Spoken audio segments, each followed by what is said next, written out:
Nuclear weapons in the hands of fanatical religious people who think that the Day of Judgment is around the corner. I think for people to understand it, they should probably see pictures of Hiroshima and Nagasaki, and that was pretty much a primitive bomb. The bombs that they are trying to make now are far more advanced and can kill far more people, and with consequences for decades for the places that will be affected. That someone like Mahmoud Ahmadinejad, the current president of Iran, has made it very clear that he is willing and he's able to acquire that bomb, and he's going to use it. He has declared war on the state of Israel. When the leader of one country tells the leader of another country, I'm going to wipe you off the map, that, according to international relations, is a declaration of war. Ever since he came to power, he made it very clear, pretty much like Hitler when he came to power, that he was going in that direction. Now, the first reaction was understandable, where you say, but we should negotiate this man, let's understand what he wants to say, let's talk to him, let's use sanctions and so on. But you always have to have that military option, the option of force on the table. And my criticism on the European Union leadership is that that is off the table. Yes, he has made it very clear that he's going to use it. And not only that, he is already financing and disrupting the US policy and Western policy in the Middle East, and is trying to become, I don't know, very dominant in that region.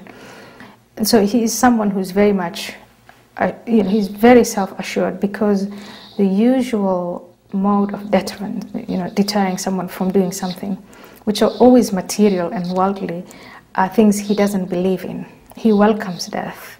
And in that region, it's not I'm not saying that everyone there believes that, but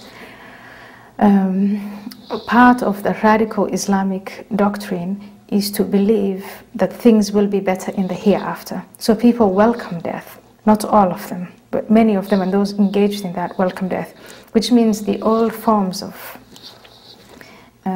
deterring people from doing things such as acquiring a bomb or using it, that the old methods, the sanctions and so on, that's not something that's going to make any impression on them.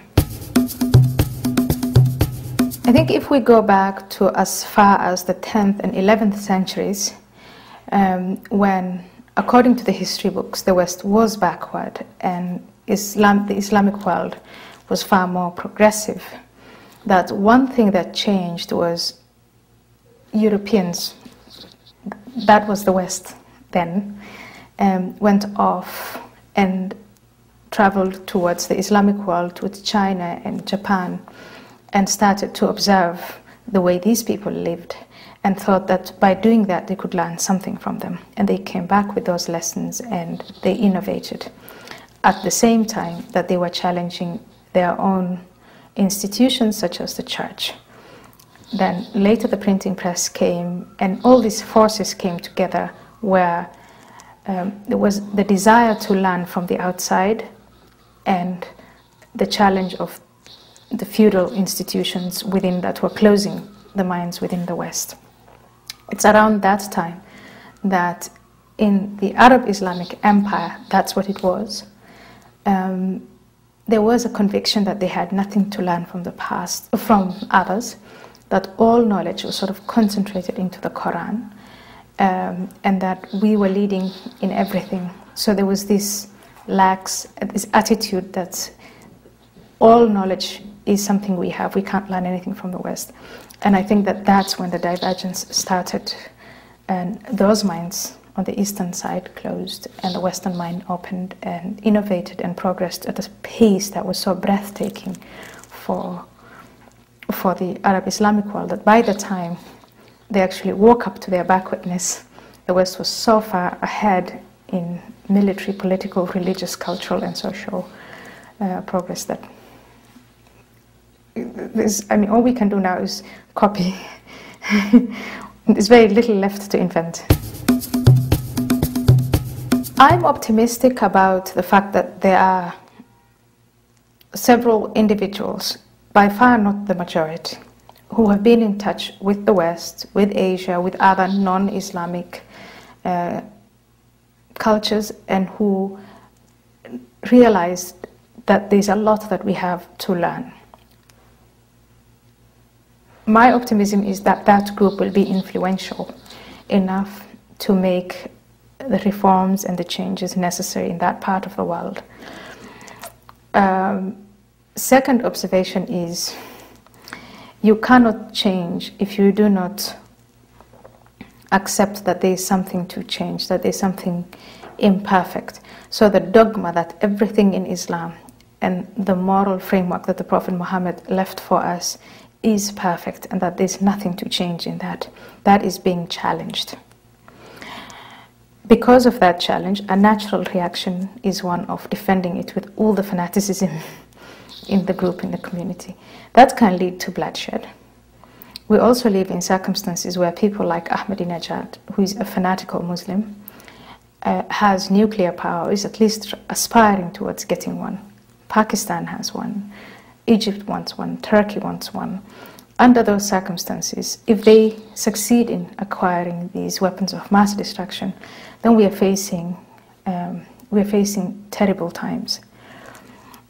Meaning, if you look at the Western evolution towards modernity and the progress that we have reached now, those weapons were not there. There were mass murders, there were genocides, there were lots of, all the atrocities that human beings do to each other. But having nuclear weapons just makes things so much more dramatic, and it's not easy times. That's the very pessimistic and most urgent thing that we need to look at now.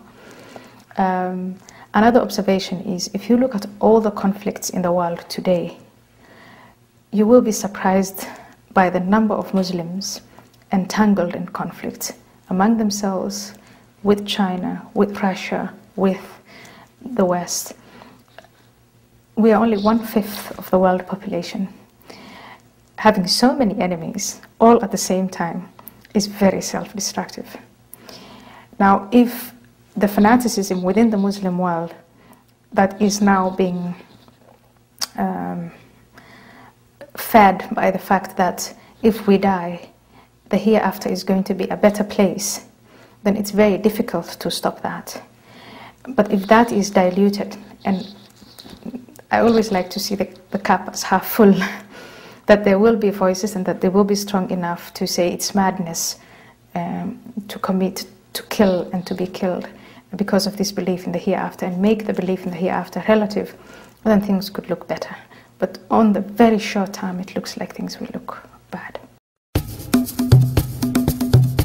I think the major misperception in the Western world on Islam is that it's equal to peace and that it can be reconciled with liberal democracy. The fanaticism within Islam and its basic tenets is something that's underestimated in the West. And I think that Western leaders, political, intellectual, religious leaders, the sooner they recognize that that faith, the Islamic faith, needs to go through a process of reformation and enlightenment, and that it's going to come at a very high price, the better. The sooner they do that, the better. As long as these leaders go around saying Islam is peace, that is, I think, a major misconception. It's also a very self-destructive one. I think we should make a distinction between Islam and Muslims. What I'm trying to do is to say, all over the world, we can identify with each other as human beings. That is the basic glue. The fact that you're an individual human being and I'm an individual human being, that's where our commonality or common strength lies in, and common interest. Islam, if we view it as one of the philosophies or political theories or ideas produced by human beings throughout history, just one of them, and view it, scrutinize it, criticize it, as we have done with all other doctrines, religious or secular, then we may be able from the West, now I'm using we as in someone who's westernized, convince Muslims to make a different choice and to reform their faith first by acknowledging that there are things wrong with their faith. So our goal should not be to preserve Islam. Our goal should be the common human. You know, we are humans, so Muslims are humans. They're not first, we are born just as a baby in Pakistan or in Saudi Arabia or in Yemen or in a Muslim community here. If we emphasize that, then I think we can make that change. And that involves two things. That involves learning to distinguish between who is an enemy and who is a friend. But before you decide who is an enemy and who is a friend, you yourself have to decide, what do you stand for? What are your own set of ideas that you feel are superior to that of Islam? And are you willing to defend and die for your own ideas of freedom and humanity and humanism as much as the fanatics are willing to die for their own? I think that's such a good question because it just shows how experimental it all was. A process of trial and error, and it's still the case. For instance, and this is a point of criticism, there is no consensus in the United States on who the enemy is, on whether to really say it's Islam or it's a perversion of a form of Islam. Is it Wahhabism, Salafism, or is it, you know, basic Islam? Who should we ally with strategically? In other words, the approach has been very much strategic. There are people in the United States, including this administration, who are waking up to the fact that there is a battle of ideas going on, but they're too shy to voice what the ideas are. Another point of criticism, and that's not only towards this administration, but I've heard it all over the place, is just there's this desire to avoid Saudi Arabia as a culprit of, you know, the state that's not only financing terrorism but also financing the ideology behind the terror acts.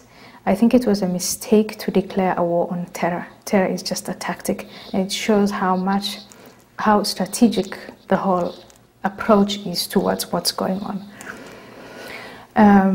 Another mistake on both sides of the Atlantic is that if we just appease them, if we just understand what they want from us and we give it to them, they might not be so bad to us, so they might forgive, or they might. I think those are mistakes that were made. But again, I'll come back to the distinction between Europe and America, and it seems as if America is learning much faster than Europe. And by learning, I mean waking up to the fact that it is Islam, not necessarily all Muslims, but Islam as a set of ideas. And that can mean very disastrous military action, which is, for every politician, it is a terrible decision to take, to say we are going to war, or we are going to do something destructive, or we are going to take an unpopular action. And Americans seem to be much more courageous in making that decision. They did during the Second World War and later than the Europeans, who have I think the European leadership at this point is really self-destroying, and I say this because of the approach to Iran.